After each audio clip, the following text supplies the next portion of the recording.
सर्वेभ्यो नमो नमः। पुनश्च स्वागतम। इस ऑनलाइन क्लास में हम किराता अर्जुनियम को लेकर पुनः प्रस्तुत हुए हैं और जैसा कि आप देख रहे होंगे आज प्रथम सर्ग में आप अंतिम पड़ाव पर हैं। प्रथम सर्ग आपका समाप्त की तरफ अग्रसर है। इसके पहले के श्लोकों में हमने ध्यान दिया या आपने पढ़ा होगा कि द्रौपदी और युधिष्ठिर का भाइयों के समक्ष वार्तालाप चल रहा है। युधिष्ठिर को अपने तरह तरह के उल्लाहनापूर्ण वाक्यों के द्वारा द्रौपदी ये कहना चाहती हैं कि आप मेरे अपमान को भूलिए नहीं और जैसे भी हो सके अपने खोए हुए राज्य को वापस पाने का प्रयत्न करते हैं या आप प्रयत्न करते रहिए क्योंकि इसी से मेरे अपमान की पीड़ा कम होगी। तो यहाँ वो कहती हैं कि अथ क्षमाम एव, किससे कहती हैं? युधिष्ठिर से। और कौन कहता है? द्रौपदी। इस चीज को आप ध्यान में रखिएगा क्योंकि एग्जाम में ये पूछा जा सकता है कि कथन किसके द्वारा कहा गया, कथोपकथन कहाँ हो रहा है, किसके मध्य चल रहा है। तो युधिष्ठिर और द्रौपदी। युधिष्ठिर बोल नहीं रहे हैं, सिर्फ सुन रहे हैं। और कथन किसका है? द्रौपदी का। और इसके पहले के भाग में हम देखेंगे तो कथन किसका था? उस वनेचर का था। वहां भी युधिष्ठिर सिर्फ सुन रहे थे।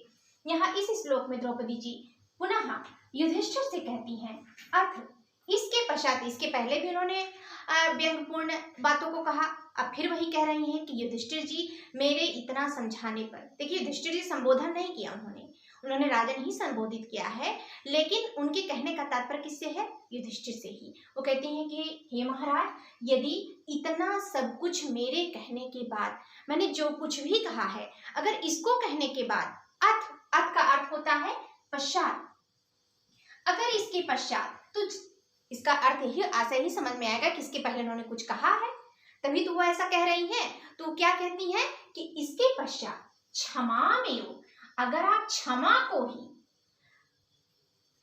क्षमा और शांति कहने का तात्पर्य इनका है कि मैंने इतना आपको उलाहना दिया, आपके पौरुष को जगाने का प्रयास किया, लेकिन फिर भी अगर आप पर कोई असर नहीं हो रहा है, इस पर भी अगर आप क्षमा को ही, शांति को ही अपना साधन मान रहे हैं। पर्येश, पर्येश का अर्थ जानास के अर्थ में आता है, यानी कि जानने के अर्थ में, जानते हैं, यहाँ कह सकते हैं कि जानते हैं। तो अगर आप क्षमा को ही क्या जानते हैं? सुख से साधनम, सुख का साधन मानते हैं।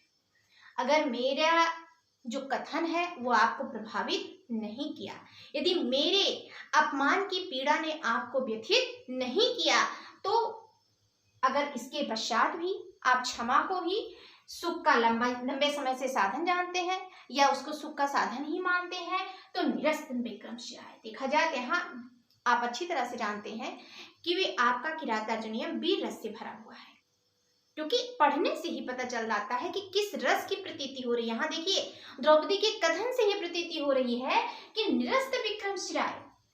इन्होंने कहा कि चिराय लंबे समय से, हे राजन, यदि लंबे समय से अब भी मेरे इतना कहने के पश्चात भी आप क्षमा को ही क्या करते हैं? सुख से साधनम परेशी, यानी सुख का साधन जानते हैं, मानते हैं, तो निरस्त विक्रम, अर्थात अपने पराक्रम को छोड़ दीजिए। उसको कहने का तात्पर्य है कि अब उस अपने पराक्रम को यहीं त्याग दीजिए और विहाय, विहाय कर त्यागने के अर्थ में है, कारण निरस्त विक्रम अर्थात अपने पराक्रम को आप जब छोड़ चुके हैं, त्याग चुके हैं, तो लक्ष्मीपति लक्ष्मकारकम, तो अब एक काम और कीजिए कि लक्ष्मीपति लक्ष्मकारकम, लक्ष्मीपति कौन है? अगर आपसे एक साधारण भाषा में पूछा जाए, मुझसे पूछा जाए, तो हम कहेंगे भगवान विष्णु। लक्ष्मीपति, लक्ष्मी के पति कौन? बहुब्रीहि समास है लक्ष्मीपति, यस्य सः कौन?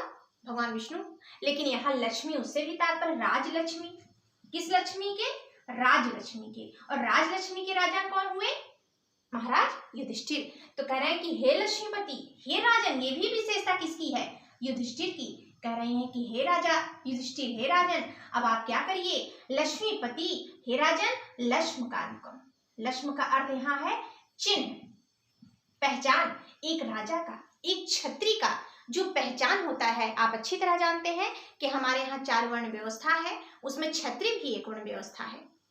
क्षत्रिय यानी कि जो देश की या अपने, कहने का तात्पर्य है कि रक्षा करने में जो लगा हुआ है, वही छत्र धातु से बना हुआ है। तो कह रही है कि आपका तो चिन्ह ही है धनुष। इस समय बंदूक की प्रक्रिया होगी, उस समय राजा लोग किसको धारण करते थे? धनुष को धारण करते थे। तो कह रहे हैं कि अपने लक्ष्मी जो चिन्ह है कारणों धनुष को, उसको भी यहाँ क्या कर दीजिए? बिहाय अर्थात त्याग दीजिए। यहाँ निरस्त कह रही है कि नष्ट हो गया, यहाँ कह रहे हैं त्याग दीजिए क्या? अपने कारणों अपने धनुष को और जटाधरा यानी कि जटाधारी। जटाधार कौन होता है? जो जटा को यानी कि बालों की जूट को धारण करे वो क्या है? सन्यासी। तो एक तरफ से इनको व्यंग कह रही हैं कि अगर इसके पश्चात, मेरा इतने कहने के पश्चात भी अभी आपके दिमाग में, आपके समझ में नहीं आया है, तो हे लक्ष्मीपति, हे राजन, अब आपके पास समय है, इसी समय आप जटाधारी हो जाइए। जटाओं को, और वैसे भी उनको जटा धारण करने की आवश्यकता की, वैसे भी राजाओं के बाल लंबे होते थे यहाँ, लेकिन ऐसी कोई प्रक्रिया नहीं कह रही हैं। उनके कहने का तात्पर्य क्या है कि जटाधरा, बाल आपके हैं ही तो अभी आप जटा उसकी बांध दीजिए। और सुंजुहु उधीय पावकम, यहाँ सुंजुहु, जुहु का अर्थ होता है सुंजुहु। यहाँ जुह धातु जो है वो हवन करने के अर्थ में आई है। किसके अर्थ में? हवन करने के अर्थ में आई है। कह रही हैं कि सुंजुहु इह पावकम, यही पावकम अग्नि में। कहाँ की अग्नि में? इस समय कहाँ है वो? ये क्वेश्चन भी बहुत पूछता है। द्वैत वन में। किस वन में वो निवास कर रही हैं? द्वैत वन में निवास कर रही हैं। तो कह रही हैं कि इस वन, आपको वन भी जाने की आवश्यकता नहीं है, वानप्रस्थ आश्रम भी धारण करने की आवश्यकता नहीं है, क्योंकि आप तो वानप्रस्थ आश्रम में ऐसे भी हैं। तो आप क्या करिए, इतना सब होने के बाद भी अगर आप क्षमा को ही सब कुछ मान रहे हैं तो यही जटाधारी हो जाइए और इसी वन की अग्नि में संजुधि क्या करिए? हवन कीजिए, यानी कि सन्यासी हो जाइए पूर्ण रूपेण से और क्षत्रिय धर्म का परित्याग कर दीजिए। तो क्या कह रही हैं कि अथ इसके पश्चात भी चिराय लंबे समय से यदि आप क्षमे में एवं सुख से साधनम परेशी, यानी कि लंबे समय से सुख का साधन क्षमा को भी स्वीकार कर रहे हैं, तो क्या करिए? निरस्त विक्रमा, यदि आपका पराक्रम नष्ट हो चुका है तो लक्ष्मीपथ लक्ष्मी कारकम विहाय, हे राजन, अब आप अपने चिन्ह धनुष को भी त्याग दीजिए और जटाधरा सुंजुहि पावकम, और इसी अन्न की जो अग्नि है उसमें हवन कीजिए। अब आपको राज्य प्राप्त करने की इच्छा और व्यक्त करनी नहीं चाहिए। और इसी को आगे और बढ़ाती हुई वो कहती हैं कि ना सहमय परीक्षण। देखा जाए तो राजा कौन है? युधिष्ठिर। और युधिष्ठिर को राजनीति का पूर्ण ज्ञान है, ऐसा नहीं है राजनीति के ज्ञाता नहीं है, फिर भी इस समय वो राजनीति को भूल चुके हैं, ऐसा मानना है द्रौपदी का। क्योंकि अगर वो उनकी तरफ ध्यान नहीं दे रहे हैं, उनकी बातों पर, उनके अपमान को सहन कर रहे हैं, अपने भाइयों की बुरी दशा को सहन कर रहे हैं, तो इसका मतलब है कि वो अपनी राजनीति के ज्ञान को भूल चुके हैं, अपने क्षत्रित्व को भूल चुकी हैं। और इसी को उद्वेलित करती हुई द्रौपदी कहती हैं कि हे युधिष्ठिर जी, हे राजन, ना समय परीक्षण क्षमम ते आप किसका बोधक है? ये युधिष्ठिर जी का। किसका? हे राजन। अभी आप राजन जोड़ सकते हैं, कुछ भी जोड़ सकते हैं, क्योंकि ऐसा कुछ उन्होंने और संबोधन नहीं किया है, लेकिन कह रहे हैं कि ते आपके लिए समय परिरक्षणम ना क्षमम। क्षमम का अर्थ है समर्थ है, यानी कि अब इंतजार, आपका जो समय की परिरक्षण, यानी कि समय का जो आप इंतजार कर रहे हैं वो आपके लिए अच्छा नहीं है। ना क्षमम, आपके लिए अब ये उचित, क्षमम का उचित के अर्थ में है, आपके लिए उचित नहीं है। निकृत परेशु परेशु धभुर्धामनाहा, और किसकी बात कर रही है? कि निकृत परेशु, यहाँ यमक अलंकार है आपका। क्या है? यमक अलंकार है। कह रही है कि निकृत अत्यधिक या अपमान को, परेशु अत्यधिक रूप में बार बार देते हुए, परेशु, फिर देखिए 2 बार परेशु आया है, यहाँ कह रहे निकृत अपमान को अत्यधिक परेशु शत्रुओं के द्वारा भूरिधाम ने दिए जाते हुए या धारण किए जाते हुए, क्योंकि आप शत्रुओं के अपमान को बार बार धारण कर रहे हैं, बार बार आप पर आ रहा है। दुर्योधन एक बार अपमान नहीं करता पांडवों का, क्योंकि उसके अंदर जो पीड़ा है कि ये राज्य मुझे मिलना चाहिए, उस पीड़ा का जो शब्द होता है, उस पीड़ा का जो भाव होता है, वही एक भाव आता है जब वो पासे में क्या करता है? युधिष्ठिर को हरा देता है। और उसके पहले भी वो ऐसी कई बात बचपन से लेकर के ऐसे कई कर चुका है कि वही बात जो द्रौपदी है वो उनको याद कराती हैं कि हे महाराज, याद करिए कि वो बारंबार आप पर चोट पहुंचा रहा है, तो आप जैसे लोगों के लिए समय परिरक्षणम क्षमम्ना अर्थात किसी भी तरह से समय की प्रतीक्षा करना आपके लिए उचित नहीं है, क्योंकि परेश शत्रुओं के द्वारा निकृत परेश भूरि धामना, आप बार बार निकृत का अर्थ अपमान होता है, अपमान को भूरि धामना धारण कर रहे हैं, अर्थात आप बार बार अपमानित किए जा रहे हैं। और यही क्योंकि ये कहा भी आता है ये राजनीति है। क्या कह रही हैं? ही क्योंकि अरुष शत्रुओं के लिए विजयार्थिना, जो विजय के इच्छुक हैं, विजय धन अर्थिना, अर्थी करता है जो इच्छुक होता है, विजयी जो राजा यानी कि विजय के लिए जो तत्पर राजा होते हैं, जिनको ये लालसा रहती है, एक सच्चे राजा का, एक सच्चे स्वामी का कर्तव्य होना चाहिए कि वो अपने राज्य का विस्तार करे। तो वही कह रही हैं कि जो विजय के इच्छुक राजा होते, क्षितिसा राजा लोग हैं, विदधति वो कर देते हैं, सोपधि, सोपधि का अर्थ होता है ब्याज, ब्याज का अर्थ होता है बहाना, बहाने से जो विजय के इच्छुक राजा हैं वो बहाने से संधि दूषणानि, संधियों में दूषण, दूषण का अर्थ होता है दोष, संधियों जैसे हमारे आपके बीच, हमारे आपसे तात्पर्य है कि जैसे चीन और भारतवर्ष के बीच, पाकिस्तान भारतवर्ष के बीच, ऐसी बहुत सी समय, या हम कह सकते हैं कि हमें किसी भी राष्ट्र से ले लें, या हमारे एक जिले की जो सीमा है दूसरे जिले की जो सीमा है उस पर हमने कुछ ऐसी संधियां की होंगी कि आप इस बॉर्डर को क्रॉस नहीं करेंगे। क्या होता है चीन और पाकिस्तान में ये हुआ था बहुत पहले कि चीनी भाई भाई हैं, हम एक दूसरे के सहायक बनेंगे एक दूसरे के, पाकिस्तान से भी यही हुआ था। लेकिन क्या हुआ, चीन ने भी हम लोग को हराया बुरी तरह से, क्योंकि हम कहीं ना कहीं से इस बात को ध्यान में रख रहे थे कि हमारा, क्योंकि जो अच्छे व्यक्ति होते हैं वो कभी किसी पर गलत प्रकरण से आरोप प्रत्यारोप नहीं करते हैं और ना ही उनकी सीमा रेखा को लांघने का प्रयास करते हैं। लेकिन अगर कोई बार बार अटैक हो रहा हमारे पर, पाकिस्तान ने बार बार अटैक किया, तो क्या हमने छोड़ दिया? नहीं, हमने भी उसके ऊपर आगे बढ़े और उस पर आरोप प्रत्यारोप करने के बजाय हमने भी एक्शन लिया। तो उसका क्या हुआ आधार कि अब वो भी हमसे कुछ डरे। तो यहाँ भी वही कह रहे हैं कि देखिए ऐसा नहीं कि एक बार ऐसा हुआ है तो आप, उन्होंने एक बार की बात नहीं की, अगर एक बार की बात की होती तो ये हो सकता था कि ठीक है जाने दीजिए अगली बार हम देखेंगे, ऐसा नहीं हुआ। वो कह रही हैं कि परेशु, शत्रुओं के द्वारा निकृत परेशु, अत्यधिक आपके अपमान को भूरि धामना, अर्थात बार बार धारण कराया जा रहा है, इसलिए अब आप क्या करिए, अब उसका एक रीजन, एक उनको देखा जाए तो एक तरह से उनके अंदर चेतनता ला रही हैं, या वो जो धर्म राज कहे जाते हैं उनको ये बता रही हैं कि अगर आप ऐसा कुछ करते हैं तो गलत नहीं करते, ये चला आ रहा है, राजाओं के लिए चला आ रहा है, क्योंकि राजा की सबसे व्यक्तिगत जो उसका पौरुषत्व होता है वो विजय का होता है कि वो विजय को प्राप्त करे। तो करें ही क्योंकि विजयार्थिना, जो विजय के इच्छुक क्षितिसा राजा लोग हैं, वो संधि दूषणानि, जो आपस में संधि किए रहते हैं, सोपदि उसको बहाने से अरुष शत्रुओं में विदधति धारण कर लेते हैं, अर्थात ये दिखा देते हैं कि आपने ऐसा किया है और अब हम आपसे संधि तोड़ रहे हैं, और इस संधि को तोड़ने में वो फिर बहाने से युद्ध करते हैं और राज्य को जीत लेते हैं। तो कह रही हैं कि महाराज अभी भी आपके पास समय है, अभी भी आप किसी तरह से, हो सकता है कभी 4 साल 5 साल वो वन में समय काटे हों, तो उनके कहने का मतलब है आप चल जाइए। संधि में दोष क्या करने का मतलब है कि मैं अपनी बात को, जो 13 साल का आपने वनवास दिया है, मैं उसको स्वीकार नहीं कर रहा हूं और मैं अब क्या करूंगा, आपसे युद्ध करूंगा और अपना राज्य वापस लूंगा। तो यही वो कह रही हैं कि ते हे राजन, आपके लिए समय परिरक्षण क्षमम्ना, अब समय की परिरक्षण प्रतीक्षा करना बिल्कुल भी उचित नहीं है, क्योंकि परेशु, शत्रुओं के द्वारा निकृत परेशु भूरि धामना, आप अत्यधिक अपमान को धारण कर रहे हैं, और इसलिए विजयार्थिना, क्योंकि जो विजय के इच्छुक राजा, ये मैंने पहले भी बताया था कि अव्यय पद है, जो विजय के इच्छुक राजा लोग होते हैं वे सोपदि संधि दूषणानि विदधति, और शत्रुओं के लिए या शत्रुओं के मध्य में हुए संधियों में दूषणानि, अर्थात दोष को मान करके, दोष को उत्पन्न करके क्या कर देते हैं, सोपदि बहाने से आक्रमण कर, विदधति अर्थात आक्रमण कर देते हैं, उनको धारण कर देते हैं, अर्थात कहने का तात्पर्य है कि अपने आक्रमण को उनके ऊपर आरोहित कर देते हैं और विजय को प्राप्त करते हैं। इतना सब कहने के बाद इसके पहले जो भी 45 श्लोक के पहले जो भी 25 से 45 श्लोक चले हैं, इसमें व्यंग ही बोल रही है द्रौपदी।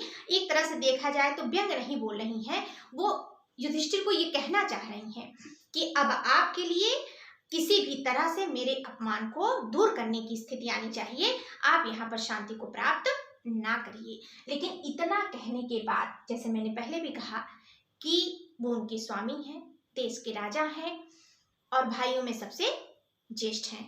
वो कहती हो सकता है कि मेरी बातों से, या इस प्रकार से हम देख सकते हैं कि जैसे हम किसी को किसी बात के लिए डांटते हैं लेकिन बाद में फिर उसको समझाते भी हैं कि चलिए ठीक है, जो हो गया वो ठीक है, लेकिन अब आगे से ऐसा ना करिए। किसी न किसी व्यक्ति के माध्यम से या कभी कभी विधि और समय के दुर्भाग्य हो जाने से हमारे ऊपर विपत्तियां आती रहती हैं। जैसे इस समय भी देश पर आप देख रहे हैं संकट आया हुआ है, तो ये सब चलता रहता है, लेकिन परेशान मत ना होइए, क्योंकि आशा बंधा ही, क्योंकि जीवन में जो आशा का पुष्प है वो जीवन को जीवित रखता है, तो उस आशा के बंधन को नहीं तोड़ना चाहिए। अब आगे के श्लोक में आपने देखा होगा, एक चीज और हम बता दें कि जैसे कि किराता अर्जुनियम, ये भारत के अर्थ गौरव के लिए बहुत प्रसिद्ध है, ये आप जानते हैं, और सारे श्लोकों में आपने अच्छी तरह से इसको समझ लिया होगा। और एक चीज और आप जानते होंगे कि मैंने पहले भी बता दिया था आपको कि छंद जो है वो वंशज छंद का प्रयोग है। एक शिशुपाल वधा में वहां भी इस वंशज छंद का ही प्रयोग है। तो आप लगभग देखेंगे कि प्रथम सर्ग के पूरे जो 44 श्लोक हैं ये वंशज छंद में ही है, लेकिन एक ये आपका पुष्पिताग्रा छंद में है और ये मालिनी छंद में है। लास्ट वाला जो श्लोक है वो आपका मालिनी छंद है। तो इसको याद रखिएगा, स्मरण रखिएगा कि 44 श्लोक तक वंशज छंद है, लास्ट के 2 श्लोक जो हैं एक पुष्पिताग्रा छंद में है और एक मालिनी छंद में है। अब आगे द्रौपदी जी देखा जाए तो युधिष्ठिर को कह रही हैं, समझा रही हैं कि ऐसा नहीं है कि सब आपकी गलती है, कभी कभी ऐसा भी हो जाता है और लगभग होता है कि हम बहुत अच्छा भी करने की कोशिश करते हैं, प्रयत्न करते हैं, तब भी हमारे साथ या हमारे द्वारा किसी का बुरा हो जाता है। तो कह रही हैं कि विधि समय अनियोगात, अर्थात भाग्य और समय के नियोग अनियोगात, अर्थात विपरीत हो जाने पर, भाग्य और समय के साथ न देने से, विपरीत हो जाने से दीप्ति संघार जीवन, जो आपका दीप्ति प्रकाश है वो संघार जीवम, अत्यंत जो मंद पड़ गया है, धीमा पड़ गया है, शिथिलम असुगाधे, और शिथिल पड़ने के बाद अगाधे मगनम आपत्तियोधे, यह रूपक अलंकार है। कौन सा अलंकार है? रूपक अलंकार है। कह रही है आपत्तियोधे मगनम, अर्थात विपत्ति रूपी, अगाधे अर्थात अत्यंत गहरे, अगाध का अर्थ जिसकी कोई सीमा नहीं है। एक राजा जिसकी हर जगह चर्चा चलती हो, अगर उसे 13 वर्ष का वनवास हो जाए तो उसके लिए अगाध है ये, अर्थात गहराई से व्याप्त है, जिसकी पीड़ा की कोई सीमा उसको पता नहीं चलती होगी। तो वो कह रही हैं कि जो आप इस समय वश हुए, उसका अर्थ होता है धन, अपने धन के शिथिल हो जाने पर, धन के समाप्त हो जाने पर, भाई राजा रहे होंगे तो अलग बात रही होगी, देश का प्रधानमंत्री है इस समय, जो प्रधानमंत्री है उनकी अलग बात होगी। अगर प्रधानमंत्री के पद से वो नीचे, ऐसा नहीं कि खाने के लिए नहीं होगा उनके पास, लेकिन कहीं ना कहीं कि जो धन, जो रुतबा, जो पद उनका अब है वो उस समय नहीं होगा। हमारा हो सकता है ऐसी विपरीत परिस्थिति रही हो कि हम किसी उच्च पद पर आसीन रहे हों, किसी उच्च गरिमामय पोस्ट पर रहे हों और फिर किसी विपरीत परिस्थिति में हम नीचे आ जाएं, तो क्या ऐसा हो सकता है कि हमारा फिर वही रुतबा रहेगा? नहीं रहेगा। तो यहाँ वो भी कह रहे हैं कि धन के कुछ कम हो जाने से, क्योंकि हमारे पास और कोई आमदनी का, हमारे पास अन्य किसी धन को पाने का, वश को पाने का जरिया तो है नहीं, हमारे पास कोई उसका अन्य कोई रास्ता, विकल्प नहीं है। तो कह रही हैं कि वसु शिथिलम, धन के शिथिल हो जाने पर, आपत्ति योधो अगाधे मगनम, अर्थात विपत्ति रूपी अगाध मगनम। अब यहाँ समुद्र का भी अर्थ अत्यंत गहराई में, समापत्ति रूपे योधो अर्थात समुद्र में, पयोधा। अब यहाँ आपत्ति पयोधा कहने का तात्पर्य, पयोध जो जल की राशि हो, जल की अथाह राशि कौन है? समुद्र है। तो समुद्र, विपत्ति रूपी समुद्र में डूबे हुए। अब फिर यहाँ आशा का संचार कर रही हैं द्रौपदी जी कि भले ही आपके पास ये सारे रीजन हो, अर्थात मनुष्य को नकारात्मक की तरफ ले जाने के सारे साधन आपके पास हों, फिर भी वो क्या कहती हैं, इससे आपको भी, इसीलिए मैंने कहा कि भारवी जी अर्थ गौरव के प्रसिद्ध कवि हैं। सिर्फ वो युधिष्ठिर को नहीं समझा रहे हैं, वो अपने श्लोक के माध्यम से हमको और आपको को भी समझा रहे हैं, आज के परिवेश को हम समझ रहे हैं कि हो सकता है कि आज हम जिस विपत्ति रूपी सागर में हमारा देश डूबा हुआ है, फिर से एक आशा का संचार होगा और हम फिर जीवन में एक आशा, नई आशा के साथ, नई किरण के साथ अपने जीवन को प्राप्त करेंगे। तो कह रही हैं कि रिपु तिमिरम उदस्य। रिपु, फिर कह रहे हैं यहाँ रूपक अलंकार है, अंधकार रूपी, और अंधकार रूपी कहने का तात्पर्य यहाँ शत्रु रूपी जो अंधकार है, अर्थात शत्रुत्व रूपी जो अंधकार है, उदस्य, उसको दूर करते हुए, उसको नष्ट करते हुए, उदीयमानम, उदीयमानम अर्थात उगते हुए, निकलते हुए, दिनकृतमेव, दिनकृतमेव अर्थात सूर्य के समान।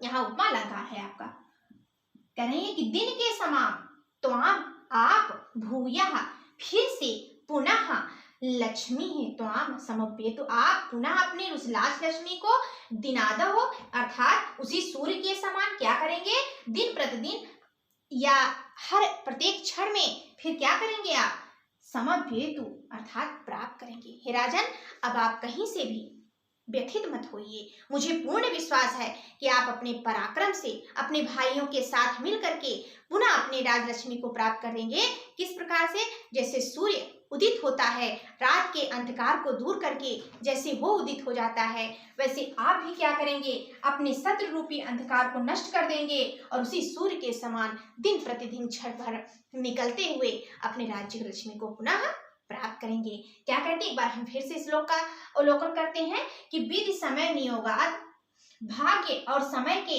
विपरीत हो जाने पर दीप्ति संघार जिह्वम, और प्रकाश के अत्यंत, यानी कि जो आपका पराक्रम का प्रकाश है, आपके धन का जो प्रकाश है, उसके नष्ट हो जाने पर, कम पड़ जाने पर, मध्यम पड़ जाने पर, शिथिलिम वशुम, और धन के अत्यंत शिथिल हो जाने पर, कुछ कम हो जाने पर, अगाधे मग्नम आपत्ति पयोधा, जो आप समुद्र रूपी या समुद्र कैसी, जो विपत्ति रूपी है, यानी कि विपत्ति रूपी समुद्र में मग्नम जो आप डूबे हुए हैं, आप वही ही राजन, फिर से मैं आपको कह रही हूँ कि वही आप रिपु तिमिरम उदस्य अर्थात अंधकार रूपी शत्रु को नष्ट करते हुए, उदीयमानम दिनादो, दिन के दिन में निकलते हुए सूर्य के समान, लक्ष्मी त्वाम समवेते हुए आप पुनः उस राजलक्ष्मी को प्राप्त करेंगे। एक तरह से देखा जाए, इन्होंने फिर इसकी शुरुआत जो है वो श्री पद से हुई है। किस पद से हुई है, श्री पद से हुई है, और इसका अंत क्या है किरातार्जुनीयम का, वो लक्ष्मी पद से है।